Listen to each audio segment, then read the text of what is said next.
አዲስ ቀን ነው የምትከታተሉት የተወደዳችሁ ተመልካቾች። አሁን ደግሞ ወደ ዶት ስትሪም መረጃዎች ነው የምናልፈው። የተለያዩ ማህበራዊ ድረገጾችን ዳሶ ደግሞ ናትናኤል መረጃዎችን ላጋራን ስቱዲዮ ነው ያለው። ናትናኤል ቀደም ሲል የተወሰኑ ጉዳዮች ላይ እንደምታተኩር ስታነሳ ነበር። አሁን ዘርዘር አድርገ ደግሞ እየጠበቀን ነው። በትክክል እንግዲህ የዩኒቨርሲቲ ተማሪዎች ተመልሰው ሀገራቸውን ማገልገል የሚችሉበትን ከመመረቃቸው በፊት ተመልሰው በተማሩት በሰለጠኑበት ሙያ ማስተማር የሚችሉበትን የቤተሰቦቻቸውን ሀገራቸውን መጥቀም የሚችሉበትን እድል የሚይዝ ይፋ ተደርጓል በትናንትናው ዕለት። ይህ የኢትዮጵያ ዩኒቨርሲቲ ሰርቪስ የሚል ስያሜ የተሰጠው አዲስ መርሃ ግብር ነው። ይህ መርሃ ግብር እንግዲህ ከተቻለ በሚቀጥለው ዓመት እውን እንደሚሆን ካልሆነ ደግሞ በ2019 ዓመተ ምህረት እንደዚሁ ተግባራዊ ሊሆን እንደሚችል የትምህርት ሚኒስትሩ ፕሮፌሰር ብርሃኑ ነጋ በምክር ቤት በነበራቸው ቆይታ በማብራሪያቸው መካከል ገልጸዋል። እንግዲህ ይህንን በተመለከተ በጣም ሰፊ የተለያዩ በቪዲዮም በቴክስትም እንዲሁም ደግሞ ባጫጭር ቪዲዮዎችም በኢቢሲ.ስትሪም የማህበራዊ ትስስር ገጾች ላይ በስፋት መረጃዎቹን አጋርተናል። እንግዲህ የኢትዮጵያ እንደሚታወቀው በመቶ ሺዎች የሚቆጠር መምህራን አሁንም ያስፈልጓታል። ይህንን ያለባትን የከፍተኛ የመምህራን እጥረት ለመፍታት ደግሞ የተለያዩ መርሃ ግብሮች ተከፍተው እንቅስቃሴዎች ላይ እንደሚገኙም እየተገለጸ ነው። እንግዲህ ይህንን ከፍተኛ የሆነ የብቁ መምህራን እጥረትን ለመቅረፍ እንግዲህ አንዱ የዩኒቨርሲቲ የተማሪዎች አገልግሎት የዩኒቨርሲቲ ሰርቪስ በሚል የሚጀመረው አገልግሎት እንደሚሆን ነው የተገለጸው። እንግዲህ በምክር ቤት በነበራቸው ቆይታ ይህንንና የመምህራንን ባንክን ስለመጀመር አስመልክቶ ሰፊ ማብራሪያ ሰጥተው ነበር።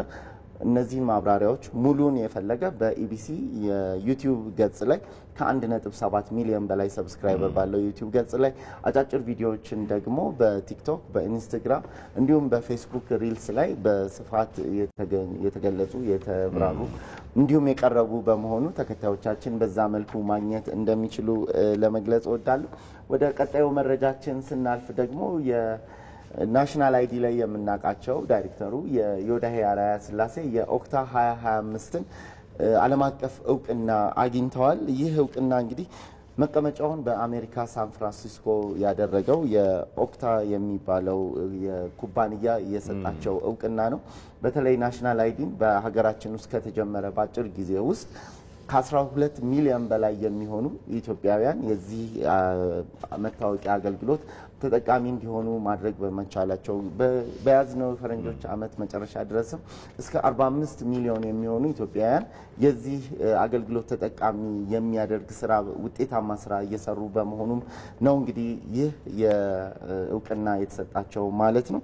እንግዲህ በዚህ የናሽናል አይዲ እንደሚታወቀው የዲጂታል የአይደንቲቲ ሰርቪስ ነው። መታወቂያ አገልግሎቱ በዲጂታል ቁጥርን በመያዝ ብቻ ማንኛውንም አገልግሎት ለማግኘት የሚያስችል ግን ደግሞ መታወቂያውን በታተመ መልኩ በመያዝም እንደዚሁ የተለያዩ አገልግሎቶችን ለማግኘት የሚያስችል አንድ ሰው አንድ መሆኑን በኢትዮጵያ ውስጥም እንደዚሁ በስፋት ብዙ ጊዜ ያምታታ የነበረ ይሄ ነው። በተለያየ መንገድ ስምምንም በመቀያየር መታወቂያ ይወጣ ነበር ከተለያዩ አካባቢዎች። ይሄ ደግሞ ለተለያዩ ህገወጥ ነገሮች እየዳረገ ነበርና አሁን ላይ ግን ናሽናል አይዲ ወጥቶ አንድ ሰው አንድ ነው ከሆነ ናትናኤል ነው፣ አቤት ነው።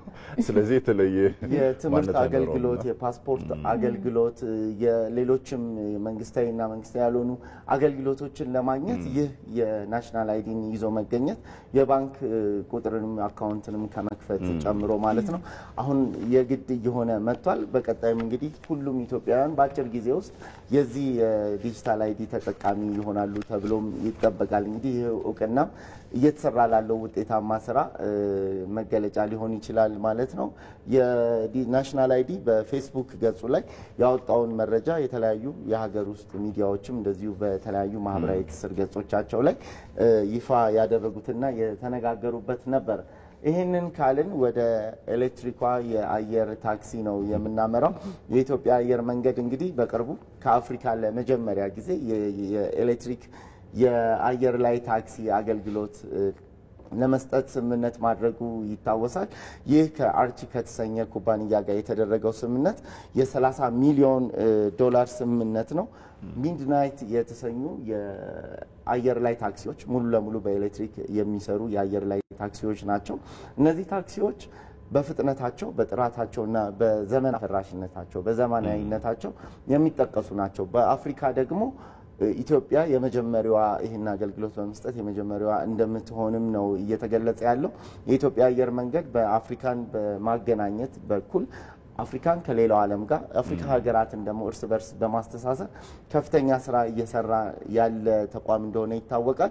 እነዚህን የአየር ላይ ታክሲዎች ደግሞ አሁን በሀገራችን አገልግሎት መስጠት ሲጀምሩ በመኪና 1 ሰዓት ይወስድ የነበረን ጉዞ ወደ 10 ደቂቃ ዝቅ የማድረግ አቅም እንዳላቸው ነው የተገለጸው። ስለዚህ በኢትዮጵያ የትኛውም አቅጣጫ እየበረሩ በሰዓታት በጣም ባጠረ ጊዜ ውስጥ መድረስ ይቻላል። አንዱ አውሮፕላን እስከ 4 ሰዎችን መያዝ እንደሚችልም ነው ሲገለጽ የነበረው። እንግዲህ በንግድ አፍሪካን የበለጠ በማስተሳሰር ሂደትም እነዚህ ዘመናዊ የኤሌክትሪክ የአየር ላይ ታክሲዎች አገልግሎት መስጠት ሲጀምሩ ትልቅ እመርታ ሊሆን እንደሚችልም ነው። ክፍያው ስንት ነው ያለስ ነበር ነፃነት ቀደም ሲል እሱ አገልግሎቱ ሲጀምር እንዲሁ አየር መንገድ እንደተለመደው የኢትዮጵያ አየር መንገድ አዳዲስ ቴክኖሎጂዎችን የመጠቀም ባህሉ እየዳበረ ነው። ያው የሚሰጠው አገልግሎት በእጅጉ እየሰፋ ነው። በዓለም አቀፍ ደረጃም ያለው እየተመሰከረለትም ነው። በተደጋጋሚ ሽልማት ላይ ነው ያለው።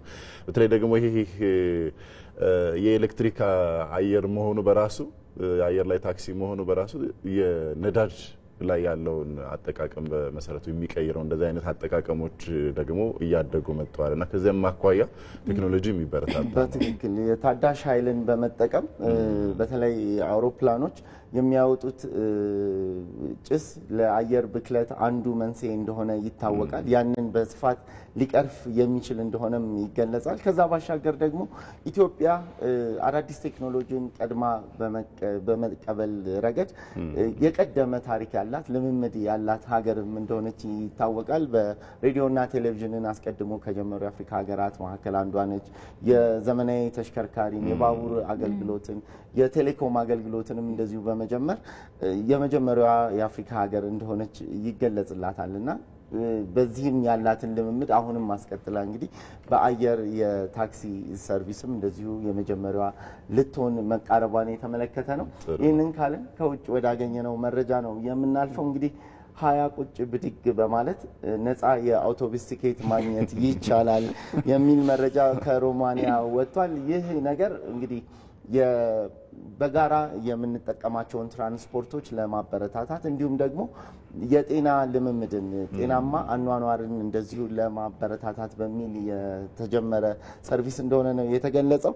ይሄ ነገር ሄልዝ ቲኬት የተባለ የጤና ቲኬት በነፃ የአውቶቡስ ወደ የትኛውም አቅጣጫ መሄድ የሚያስችል የአንድ ጉዞ ቲኬት የሚያስገኝም ነው። 20 ቁጭ ብድጎችን በ2 ደቂቃ ውስጥ መጨረስ የቻሉ የባስ ተገልጋዮች እንግዲህ በነፃ ቲኬት ተቆርጦላቸው እንዲሄዱም ያስችላል። ይህ ቴክኖሎጂው እንግዲህ ከፊት ለፊት ያለው ማሽን ሰዎቹ በፊት ለፊቱ ቁጭ ብድጉን በሚሰሩበት ሰዓቱን እና ደግሞ ይቆጥራል። ይህንን በማሰናበር እንግዲህ ነፃ የአውቶቡስ ቲኬትም ይሰጣል ማለት ነው። ይሄ ነገር አገልግሎቱ ከተጀመረ ቆየት ያለ ነው። አመት ያስቆጠረም እንደሆነ ነው በማህበራዊ ትስስር ገጽ ላይ ያለው መረጃ የሚያመለክተው። ግን ደግሞ ለይህ አገልግሎት የምትሰጠው የሮማኒያ ከተማ እውቅናዋ እንዲጨምር የቱሪዝም ፍሰቷም እንዲጨምር ያደረገ በዓለምም መነጋገሪያ እንድትሆን ያደረገ ነው። አሁን ላይ ደግሞ የተለያዩ ዓለም አቀፍ ሚዲያዎችና ማህበራዊ ትስስር ገጾች ይህንን መረጃ እያወጡት እኛም አግኝተነው እንግዲህ ለተመልካቾቻችን ያነበብኩት ነበርና እውነት እንደዚህ ባስ ለመጠቀም ቁጭ ብድግ ይላሉ እንዴ ብዬ ምስሎችን ሳይ ሰው ምን ያህል ራሱ ለራሱ ወይም ደግሞ ለአገልግሎቱን ለመጠቀም ኃላፊነት እንደወሰደ ነው የተመለከቱትና ጤናማ አኗኗርንም ለማስተዋወቅ የተደረገ ነው።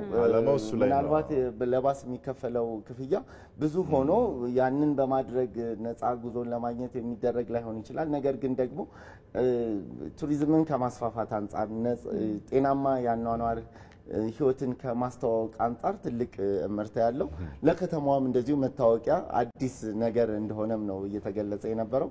እንግዲህ ለዶት ስትሪም ዛሬ ያስኳቸው መረጃዎች ይህን ይመስላሉ። እናመሰግናለን እናት። መልካም ቀን።